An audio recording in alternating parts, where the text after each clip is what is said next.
Hey everyone, welcome to my channel Science at Ease. So now the next topic of this chapter is, हम chapter कर रहे थे thermodynamics, उसमें अब हमारा नेक्स्ट टॉपिक है that is first law of thermodynamics. Here the topic is first law of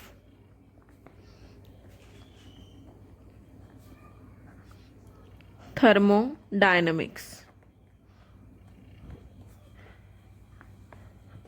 C thermodynamics का first law क्या क्या कहता है? ये law of conservation of energy के बारे में बताता है. हम बोल सकते हैं यहाँ पे that this law states that energy can neither be created not destroyed although it may be change from one form to the another. Energy ना तो बनती है ना कभी खत्म होती है, बस वो कन्वर्ट होती रहती है from one state to the another state. So this law state that, आपको डेफिनेशंस पता होनी चाहिए, that energy can neither be created nor destroyed although it may be changed from one form to another.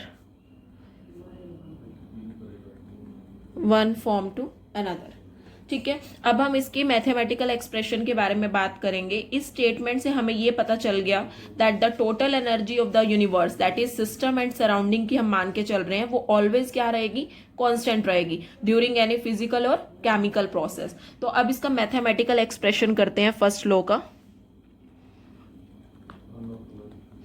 Mathematical expression of first law. देखो mathematical expression में देखो हमें इसको derive करना है, तो हम ये एज्यूम कर लेते हैं दैट सिस्टम के पास इंटरनल एनर्जी है U1.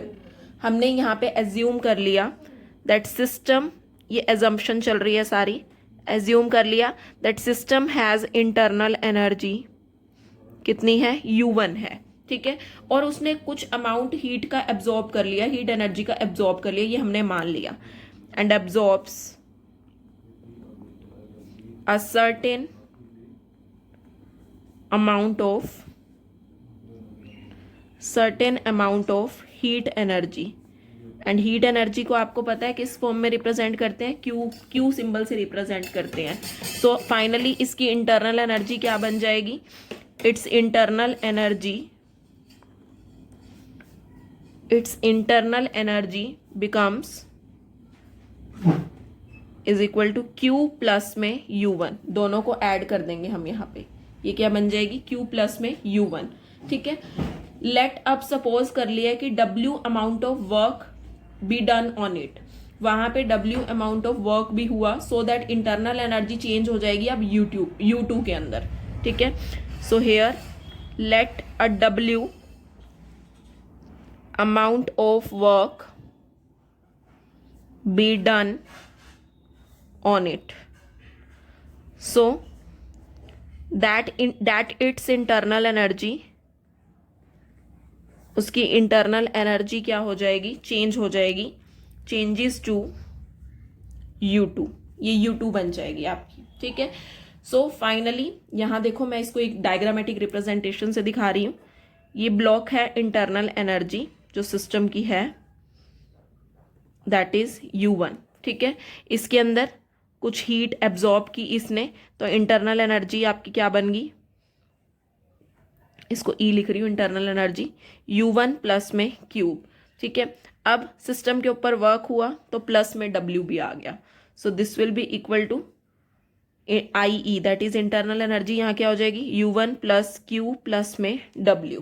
ठीक है. उसके बाद नाउ फाइनली इंटरनल एनर्जी को हम क्या लिख सकते हैं? U2 जो चेंज हो चुकी है is equal to U1 plus में Q प्लस में W. And you know that U2 minus U1 is equal to, ये यहाँ से इसको हम इधर ले आए हैं ना, U1 को इधर ले आए तो माइनस में हो गया, तो U2 माइनस U1 क्या होता है? डेल्टा U होता है. तो it means delta U is equal to Q plus में W.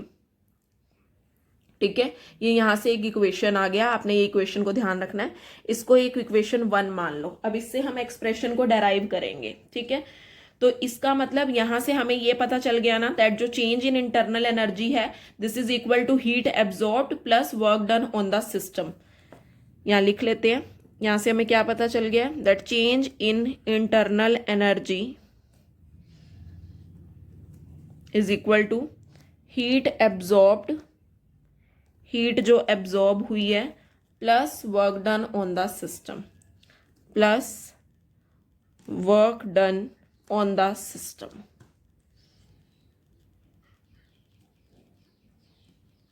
ठीक है, अब उसके बाद हम लेट कर रहे हैं कि चेंज इन वॉल्यूम हुआ ड्यूरिंग दिस प्रोसेस, मतलब प्रेशर कंडीशन हमने कांस्टेंट मान ली और हमने ये अज्यूम किया कि there is a change in volume during this process at constant pressure P, then work is refer to as pressure volume work. तब वहां पे वर्क क्या माना जाएगा, प्रेशर वॉल्यूम वर्क माना जाएगा। सो नाउ उसका एक्सप्रेशन क्या है, हमने पिछले वीडियोस में कर लिया था, -P डेल्टा V था, तो work done is equal to क्या हो गया, W is equal to -P delta V। तो if there is only pressure volume work तो एक्सप्रेशन को हम इस तरीके से लिख सकते हैं। देखो अभी आपको ये पता चल जाएगा। सो हियर लेट हमने नेक्स्ट क्या कर लिया, let the change in volume during the process B delta V। ये कितना है, delta V eight constant pressure. Pressure condition आपकी क्या है, कांस्टेंट है P, ठीक है। देन जो वर्क होगा, then work is referred to as pressure volume work, pressure volume work. और उसके एक्सप्रेशन को हम कैसे लिख लेंगे, this will be equal to -P delta V। दस हमारा वर्क किसके इक्वल आ गया, -P डेल्टा V के इक्वल हो गया।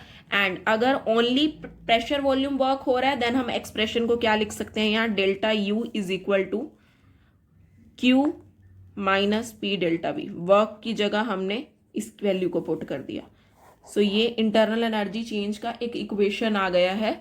यहां से फर्स्ट लॉ से हमें कुछ इंपॉर्टेंट रिजल्ट्स भी मिले हैं, वो रिजल्ट्स भी हम देख लेते हैं। तो यहां आप हेडिंग दे दो, some important results from the first law equation. And equation आपको पता है delta U is equal to Q plus में W, ठीक है। सो फर्स्ट यहाँ हमारा जो रिजल्ट हमें मिला है, अगर हम आइसोथर्मल रिवर्सिबल प्रोसेस की बात करते हैं एज वेल एज अगर हम इरिवर्सिबल एक्सपेंशन की भी बात करते हैं आइडियल गैस की, तो देखो फर्स्ट है for isothermal reversible as well as irreversible expansion of ideal gas. हमने ये एक्सपेंशन वाला कॉन्सेप्ट सारा कर लिया था। तो यहाँ पे डेल्टा U क्या होता है, 0 होता है, ठीक है। आइसोथर्मल रिवर्सिबल एंड इरिवर्सिबल में डेल्टा U 0, देयरफॉर ये 0 है तो Q प्लस में W, ये 0 की वैल्यू पुट कर दी, तो यहाँ पे Q heat absorbed is equal to किसके आ जाएगी, -W की आ जाएगी। तो ये एक यहाँ से कंसेप्ट आ गया, ठीक है। और आपको पता है अब इससे देखो फर्दर हम इसका ही AB पार्ट कर रहे हैं। सबसे पहले हम करेंगे for irreversible expansion. Irreversible expansion के लिए हमारा जो W है, W is equal to -P external की थी ना हमने इक्वेशन डेल्टा V, ठीक है। तो यहाँ पे Q is equal to -W तो है ही, तो this will be equal to P external delta V। Minus से माइनस आपका कैंसिल हो जाएगा, तो ये इसके इक्वल आ जाएगा, ठीक है। एंड उसके बाद यहीं पे ही हम बात करते हैं फॉर रिवर्सिबल एक्सपेंशन की। फॉर रिवर्सिबल एक्सपेंशन की हम यहाँ पे बात कर रहे हैं, तो यहाँ पे W किसके इक्वल है, -2.303 nRT log V2 बाय में V1, ये इक्वेशन थी। एंड यहाँ से Q किसके इक्वल आ गया, therefore Q is equal to minus W तो है ही, हमें पता है, तो this will be equal to 2.303 nRT log V2 by में V1। तो एक यहाँ से ये इक्वेशन आ गई।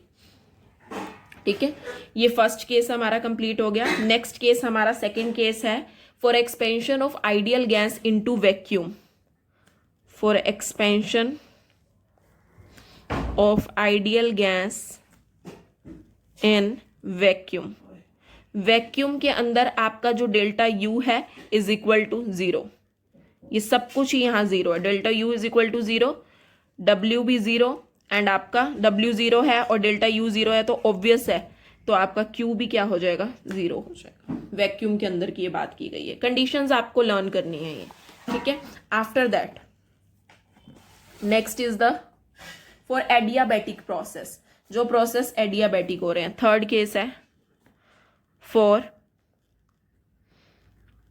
Adiabatic process.